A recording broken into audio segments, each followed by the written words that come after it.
जय श्री हरि विष्णु। कैसे हैं आप सब? आशा करते हैं कि आप सब स्वस्थ होंगे।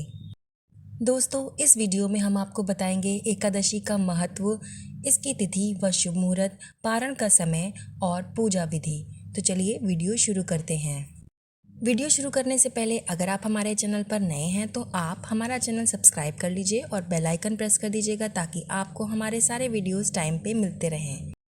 हर महीने में 2 बार एकादशी का व्रत पड़ता है, एक बार शुक्ल पक्ष में और एक बार कृष्ण पक्ष में। एकादशी का व्रत भगवान विष्णु को बहुत प्रिय होता है।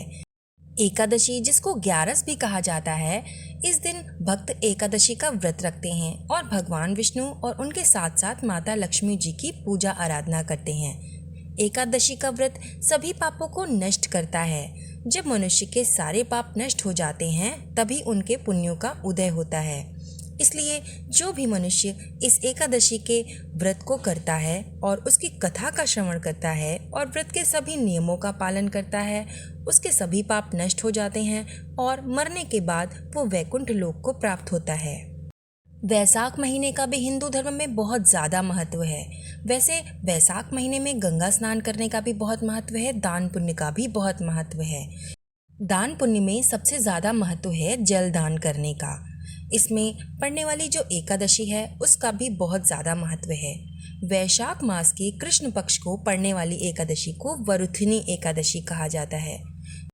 जो भी भक्त इस वरुथिनी एकादशी का व्रत पूरे मन से और श्रद्धा व निष्ठा के साथ करता है, उसके सभी पाप नष्ट हो जाते हैं और मरने के बाद वो मोक्ष की प्राप्ति करता है। इसके अलावा उसकी सभी मनोकामनाएं पूरी होती हैं और इसी लोक में रहकर वो सभी प्रकार के सुखों का भोग करता है। एकादशी के व्रत करने वाले व्यक्ति को दशमी के दिन से ही व्रत के नियमों का पालन करना चाहिए। दशमी के दिन सूर्यास्त होने के बाद कोई भी भोजन ग्रहण नहीं करना चाहिए। आपको जो भी भोजन करना है आप वो सूर्यास्त से पहले ही ग्रहण कर लें। अगर आप एकादशी का व्रत रख रहे हैं तो दशमी के दिन से ही चावल, मसूर की दाल, बैंगन, मांस, मदिरा, दूसरों का जूठा और बार बार भोजन नहीं करना चाहिए। आपको दशमी के दिन से ही अपने मन को एकाग्र और शांत रखना चाहिए। तो चलिए अब जानते हैं एकादशी की पूजा विधि। तो एकादशी के दिन सबसे पहले ब्रह्म मुहूर्त में उठकर आपको गंगा नदी में स्नान करना चाहिए, क्योंकि वैशाख के महीने में गंगा नदी में स्नान करने का बहुत अधिक महत्व होता है। और अगर आप गंगा नदी में स्नान नहीं कर सकते तो आप अपने ही घर में स्वच्छ जल से स्नान कर लीजिए, लेकिन बस उसमें कुछ गंगा जल की बूंदें डाल दीजिए। इसके बाद आपको साफ सुथरे वस्त्र धारण करने चाहिए और एकादशी के व्रत का संकल्प लेना चाहिए। अपने मन में भगवान विष्णु और माता लक्ष्मी का ध्यान करते रहना चाहिए और भगवान विष्णु से प्रार्थना करनी चाहिए कि हे भगवान विष्णु, आज मैं वरुथिनी एकादशी का व्रत रखने जा रही हूँ। एकादशी के व्रत में पूरा दिन निराहार रहा जाता है, लेकिन अगर आप इस व्रत को निराहार नहीं रख सकते, अगर आप अस्वस्थ हैं या आप किसी भी कारणवश बाहर जा रहे हैं या कोई भी अन्य कारण से आप व्रत नहीं रख पा रहे हैं, तो आप एक समय का भोजन, फलाहार भोजन कर सकते हैं। लेकिन आपको ध्यान रखना है कि अगर आप व्रत नहीं भी हैं तो इस दिन मांस, मदिरा, प्याज, लहसुन आदि का सेवन ना ही करें। चावल, मसूर की दाल, बैंगन इत्यादि भोजन एकादशी के दिन नहीं किए जाते हैं। इस दिन आपको सुबह और शाम दोनों समय भगवान विष्णु और माता लक्ष्मी की पूजा अर्चना करनी चाहिए और इनकी कथा सुननी या फिर पढ़नी चाहिए। सबसे पहले भगवान विष्णु को पंचामृत से उनका अभिषेक करें, उसके बाद शहद और गंगा जल से उनका अभिषेक करें। इसके बाद भगवान विष्णु को पीला वस्त्र पहनाएं। इसके बाद भगवान विष्णु को यज्ञोपवीत अर्पित करें, काले तिल अर्पित करें और पीले पुष्प भी अर्पित करें। माता लक्ष्मी को आप लाल पुष्प अर्पित करें। इसके बाद धूप और देसी घी का दीपक जलाएं और नैवेद्य आदि अर्पित करें। इस दिन भगवान विष्णु को खरबूजे का भोग अवश्य लगाएं। अगर आपके पास किसी वजह से खरबूजा नहीं है तो आप भगवान विष्णु को कोई भी प्रकार का मौसमी फल भोग में लगा सकते हैं। बस आपको इतना ध्यान रखना है कि भोग लगाते समय तुलसी पत्र ज़रूर रखें। इसके बाद भगवान विष्णु को जल का आचमन करें और मुख शुद्धि के लिए पान का पत्ता, सुपारी, लौंग, इलायची आदि अर्पित करें। एकादशी की कथा पढ़ें या इसका श्रवण करें। इसके बाद भगवान विष्णु और माता लक्ष्मी की आरती करें और अंत में क्षमा याचना करें। इस दिन आप श्री हरि विष्णु को जो भी भोग अर्पित करते हैं उसको खुद भी ग्रहण करना चाहिए।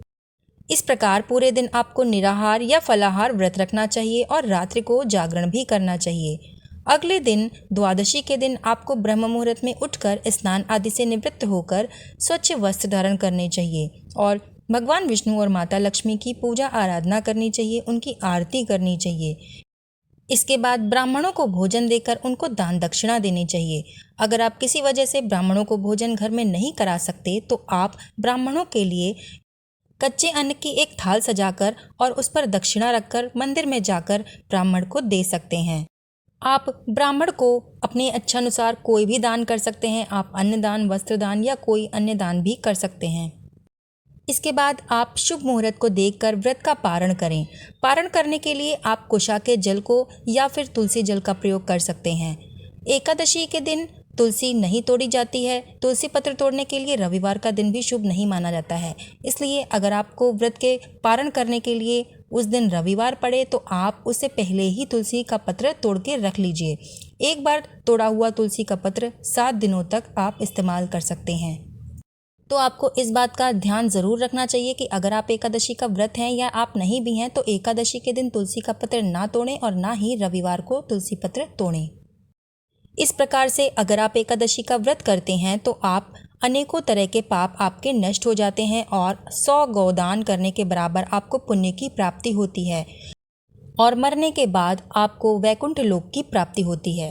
तो चलिए आइए अब जानते हैं कि एकादशी के व्रत की तिथि और इसका शुभ मुहूर्त क्या रहेगा।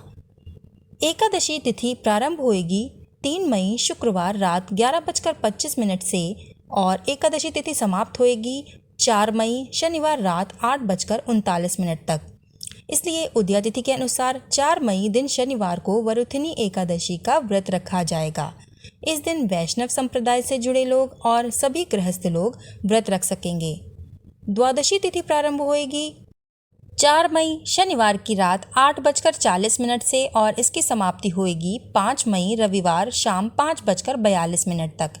एकादशी के व्रत को पूर्ण तभी माना जाता है जब इसका शुभ मुहूर्त में पारण किया जाए। तो इस दिन पारण करने का शुभ मुहूर्त रहेगा 5 मई 2024 रविवार सुबह 5:55 से 8:50 तक। तो आज का वीडियो यहीं पे समाप्त होता है। आपको आज का वीडियो कैसा लगा हमें कमेंट करके ज़रूर बताइएगा और हमें ये भी बताइएगा कि आप हमारा वीडियो कहाँ से देख रहे हैं। हमारा वीडियो लास्ट तक देखने के लिए आपका बहुत बहुत धन्यवाद।